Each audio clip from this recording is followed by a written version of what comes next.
নমস্কার, নিউজ 18 বাংলার ডিজিটালে আপনাদের প্রত্যেককে স্বাগত জানাই। আপনাদের সঙ্গে রয়েছি আমি তমশ্রী। আজ অত্যন্ত গুরুত্বপূর্ণ একটা বিষয় নিয়ে আপনাদের সঙ্গে আলোচনা করব। আমরা অনেক ক্ষেত্রেই দেখেছি, বিশেষ করে 2013 সালের পর সমীক্ষা বলছে সব থেকে বেশি ইয়ং জেনারেশন অর্থাৎ 30-এর নিচে ছেলে মেয়েদের চুল পেকে যাচ্ছে। কোনো কোনো ক্ষেত্রে আমরা দেখছি 20 বছরের নিচেও চুল পেকে যাচ্ছে। স্বাভাবিকভাবে যাদের এই কম বয়সে চুল পেকে যাচ্ছে তারা বিভিন্ন একটা অবসাদের মধ্যে আমরা চলে যাচ্ছি। একদম এটা নিয়ে ভাবনা চিন্তা করার কারণ নেই। আজ এই নিয়েই আলোচনা করব, কেন কম বয়সে চুল পেকে যাচ্ছে এবং এর থেকে সমাধান কি। প্রথমেই আপনাদের জানিয়ে রাখি, যারা ভাবছেন যে 30 বছরের নিচে যাদের বয়স 20 বছরের নিচে অনেকের ক্ষেত্রে চুল পেকে যাচ্ছে এবং আপনারা ভাবছেন কেন চুল পেকে যাচ্ছে, এর পিছনে কিন্তু নির্দিষ্ট কিছু কারণ রয়েছে। সেই কারণগুলো প্রথমে আলোচনা করি, তারপরে সমাধান সূত্র রয়েছে। অবশ্যই এত টেনশনের কোনো কারণ নেই, এর সমাধানও রয়েছে। যদি সেই সমাধান আপনারা মেনে চলেন তাহলে এই সমস্যা থেকে আপনারা মুক্তি পেতে পারেন। প্রথমে জানাই যে থাইরয়েডের সমস্যা, এটা অত্যন্ত গুরুত্বপূর্ণ। যাদের মধ্যে থাইরয়েডের সমস্যা রয়েছে তাদের চুল পেকে যাওয়ার সম্ভাবনা বেশি থাকে। শুধু তাই নয়, যাদের সেতি রয়েছে, অনেক ক্ষেত্রেই দেখি অনেক ছেলে মেয়েদের গায়ে সেতি থাকে। এই সমস্যা কিন্তু চুল পাকারও অন্যতম কারণ। রোগ প্রতিরোধ ক্ষমতা জনিত রোগ, এই ধরনের কোনো রোগ হলেও চুল পেকে যায়। রক্ত শূন্যতা, এটাও অন্যতম কারণ। আরও একটা বিষয় আপনাদের জানিয়ে রাখি, ভিটামিন 12, B12 এবং ভিটামিন B12 চুল পেকে যাওয়ার অন্যতম কারণ। এই B12 এর ঘাটতি হলে কিন্তু চুল পেকে যায়। কেন চুল পেকে যায়? কারণ চুলের স্বাস্থ্য ভালো রাখতে ভিটামিন B12 অন্যতম উপায়, আর তার ঘাটতি থাকলে কিন্তু চুল পেকে যায়। শুধু তাই নয়, B6, biotin, vitamin D3, vitamin E, iron ও কপারের ঘাটতি থাকলেও কিন্তু চুল পেকে যায়। এছাড়াও আরো অন্যান্য কারণ রয়েছে, তার মধ্যে অন্যতম একটা কারণ হলো ধূমপান। কেন বলছি? কারণ ধূমপান স্বাস্থ্যের পক্ষে যেমন ক্ষতিকারক, তেমনি চুলের ক্ষেত্রেও ধূমপান খুবই গুরুত্বপূর্ণ এবং খারাপ। যদি আপনি ধূমপান করে থাকেন, ধূমপান করেন, তাহলে কিন্তু আপনার চুল পেকে যাওয়ার সম্ভাবনা থেকেই যায়। আরও একটা বিষয় আপনাদের জানাই যে খারাপ খাদ্যাভ্যাস। যদি রেগুলার আপনি বাইরের খাবার খাচ্ছেন বা ভিটামিন খাবার খাচ্ছেন না, যে ভিটামিনগুলোর নাম বললাম, সেই খাবারের খাদ্যাভ্যাসের জন্য কিন্তু চুল পেকে যায়।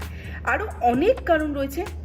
শুধু যে এই কারণগুলোর পাশাপাশি আরও একটা কারণ রয়েছে, জিনগত সমস্যা। ধরে নিন আপনার ঠাকুমা ঠাকুরদাদা, তাদের অল্প বয়সে চুল পাকা ধরেছে, এটা আপনি আগে দেখে এসছেন, সেক্ষেত্রে আপনার চুল পাকারও কারণ কিন্তু জিনগত হতে পারে।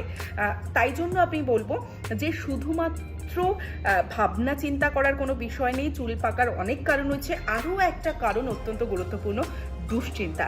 আপনি যদি দুশ্চিন্তা করে থাকেন, খুব টেনশনের মধ্যে থাকেন, বা আপনার কাজের চাপ যদি অতিরিক্ত হয়, তাহলেও আপনার চুল পেকে যেতে পারে।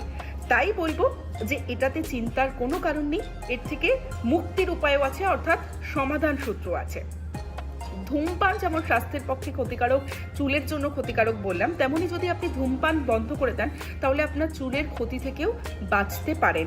শুধু তাই নয়, ভিটামিন B12 ভিটামিন সাপ্লিমেন্ট আপনি নিতে পারেন, খেতে পারেন। তবে অবশ্যই আপনাদের জানিয়ে রাখবো যে চিকিৎসকের পরামর্শ নিয়ে তবেই ভিটামিন B12 সাপ্লিমেন্ট আপনারা খাবেন। চিন্তা করবেন না, কারণ অন্যতম কারণ আপনি আগেই বললাম, দুশ্চিন্তা। যারা ভীষণ টেনশনে থাকেন, দুশ্চিন্তার মধ্যে থাকেন, তাদের চুল পেকে যেতে পারে বা চুল পাকার অন্যতম কারণ হতে পারে। তাই আপনারা টেনশন ফ্রি থাকুন, দুশ্চিন্তা করবেন না। আরও একটা বিষয় আপনাদের জানিয়ে রাখি, বেশ কিছু ঘরোয়া টোটকা রয়েছে, অর্থাৎ ঘরোয়া উপায় রয়েছে যাতে আপনার চুল ভালো থাকতে পারে। যেমন আমলকি।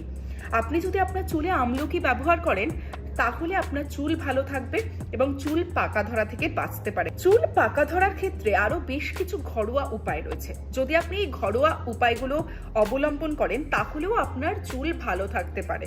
তার মধ্যে অন্যতম একটা উপাদান হলো আমলকি।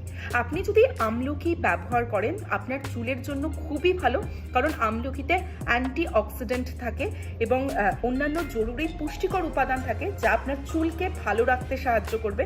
তবে আমলকি ব্যবহারের পর কিছুক্ষণ রাখার পর শ্যাম্পু দিয়ে আপনাকে আপনার চুল ধুয়ে ফেলতে হবে। পাশাপাশি আরও একটা বিষয় আপনাদের জানেন, নারকেল তেল এবং লেবুর রস। যদি আপনি আপনার চুলে নারকেল তেলের সঙ্গে লেবুর রস মিশিয়ে ব্যবহার করেন আপনার চুল ভালো থাকবে, এগুলো সবটাই ঘরোয়া উপায় আপনাদের বলছি। ঘরেই আপনি এই সমস্ত উপাদানগুলি ব্যবহার করতে পারেন এবং আপনার চুলকে ভালো রাখতে পারেন। এবং চুলকে কালো রাখতে, যেমনটা বলছিলাম চুল পেকে যাচ্ছে, যারা চুল কালো রাখতে চান তারা চা কফি ব্যবহার করতে পারেন। এর কোনো বিকল্প নেই, কারণ 10 মিনিট ধরে জলের মধ্যে চা বা কফি ভিজিয়ে রাখুন এবং তারপর ফুটিয়ে নিন। ফুটিয়ে সেই জল পাকা চুলকে সাদা করতে সাহায্য করে, চুলের রং বাদামি করতে ও চকচকে ভাব আনতে কফির লিকার ব্যবহার করতে পারেন। এবং চুলকে ঘন উজ্জ্বল রাখতে পেঁয়াজের গুণ কিন্তু প্রচুর, তাই পেঁয়াজের রসও আপনারা আপনাদের চুলে ব্যবহার করতে পারেন এবং সেই রস ব্যবহারের পর 1 ঘন্টা পর চুল শ্যাম্পু দিয়ে ধুয়ে ফেলুন। নারকেল তেল, লেবুর রস আগেই বলেছি, এবং নারকেল তেলে সামান্য কারি পাতা ফেলেও আপনারা মাথায় মাখতে পারেন। রাতে মেখে পরের দিন শ্যাম্পু করে নিন। এক্ষেত্রে এই ঘরোয়া উপায়গুলো ব্যবহার করলে আপনারা কিন্তু এই সমস্যা, অর্থাৎ কম বয়সে পাকা চুল থেকে আপনারা বাঁচতে পারেন এবং আপনারা যে অবসাদে চলে যাচ্ছেন অনেকেই পাকা চুলের কারণে, সেই সমস্যা থেকে মুক্তি পাবেন, সমাধান হবে। তাই এই বিষয়গুলো অবলম্বন করুন আর দেখতে থাকুন নিউজ 18 বাংলা।